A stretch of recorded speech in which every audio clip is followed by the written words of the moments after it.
All right, let's check this one out. The bottom one is a line, and that line is, well, linear, obviously.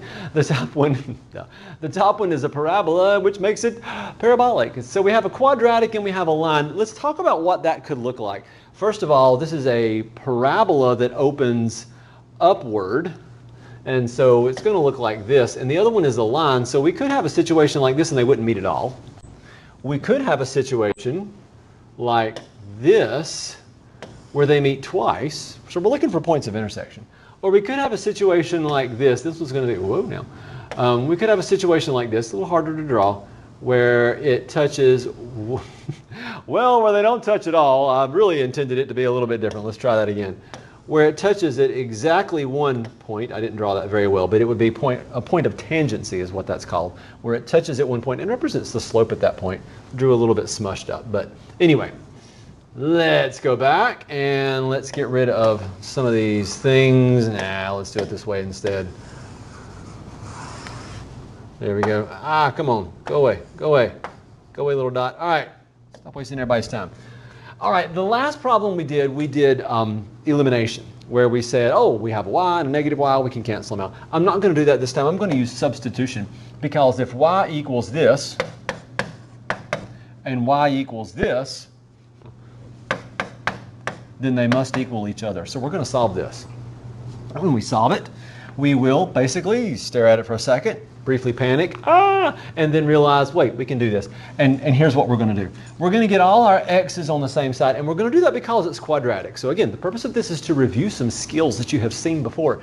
And one of those skills is to solve quadratic equations, and that means you move everything over to one side. When you have a quadratic equation, almost always your best bet, unless you're completing the square, is to set everything equal to 0 and factor if you can. So what we're going to do is add 1 to both sides, which is super convenient because those go away. We're going to subtract x and subtract x from wherever we can. Not like terms there. Those go away. We have 0, and then x squared minus x equals 0. Now, good luck factoring that.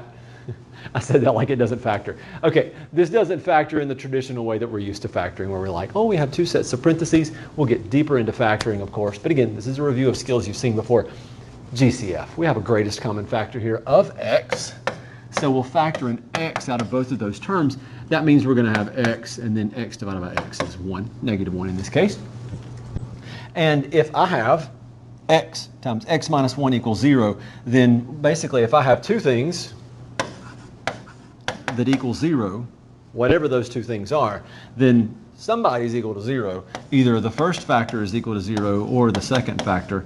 And so we're going to do both of those options. We're going to try both of those. So either x equals 0 or x minus 1 equals 0, which really means x equals 0, okay, or x equals 1. Okay, now the whole point of this problem is to find the coordinate where they meet, or coordinates. Remember we were drawing these and we came across a situation where, I erased the one I needed, where they could meet twice. That's what's about to happen. They're going to meet in two places. Now I haven't drawn it exactly perfectly, but they are going to meet in two places. And those are those two places right there. They're lingering around. So the original problem, back up here, let's get rid of our A's and B's. The original problem was this. Well, so far I know some of the answer, and the answer is not going to be written with an eraser, that's for sure. The original answer is an x and a y value, but I said I have two of them. And I know so far that x could be 0 or x could be 1, so we're going to try both of those. So x could be 0 or x could be 1, but now I need to find the y value that goes with each of those. This is going to be super easy. So let's just go ahead and write it. It's negative 1. I didn't make that up, I promise. Here's where it comes from. Pick whichever equation you want. You can pick top equation, bottom equation. Bottom is a little simpler. So we're just going to go x minus 1. Well, if my x is 0, then I'd do 0 minus 1, and I'd get that. Well, I'm going to do the same thing here. I'm going to take my x value, and I'm going to subtract 1. And when I do, I get, well, 0. So I have two coordinates where they intersect, 0, negative 1, and 1, 0. Let's graph it and make sure we're right. If I'm wrong, I have to do 20 push-ups. Yeah, that's the sound of 20 push-ups right there. It clunks. Here's problem number 2. Ah, there they are. Look where they meet. Isn't that lovely? At -1, 0, -1, and at 1, 0. That's it.